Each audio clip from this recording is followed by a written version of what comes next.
ನಾವು ಓದಿದ್ದು ವಿಭಾಗದಲ್ಲಿ ಇವತ್ತು ನಾವು ಪರಿಚಯ ಮಾಡ್ಕೋತಾ ಇರೋ ಪುಸ್ತಕ ದ್ವೀಪ.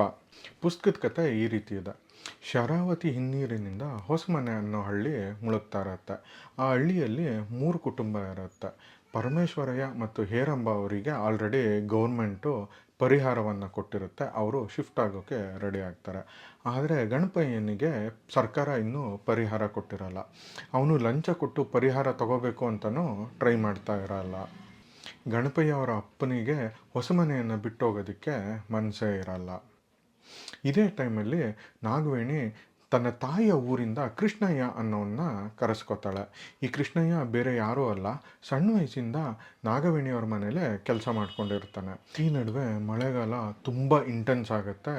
ಮಳೆ ದಿನೇ ದಿನೇ ಚಾಲೆಂಜಿಗೆ ಬಿದ್ದೋರಂಗೆ ಜಾಸ್ತಿ ಸುರಿಯೋದಕ್ಕೆ ಸ್ಟಾರ್ಟ್ ಆಗುತ್ತೆ. ಕಡೆಗೆ ಇವರಿದ್ದಿದ್ದ ಮನೆ ದ್ವೀಪವಾಗಿ ಕನ್ವರ್ಟ್ ಆಗುತ್ತೆ. ಈ ನಡುವೆ ಗಣಪಯ್ಯಂಗೆ ಕೃಷ್ಣಯ್ಯ ಮತ್ತು ನಾಗವೇಣಿ ರಿಲೇಷನ್ಶಿಪ್ ಮೇಲೆ ಒಂಚೂರು ಡೌಟ್ ಬರೋದಕ್ಕೆ ಸ್ಟಾರ್ಟ್ ಆಗುತ್ತೆ.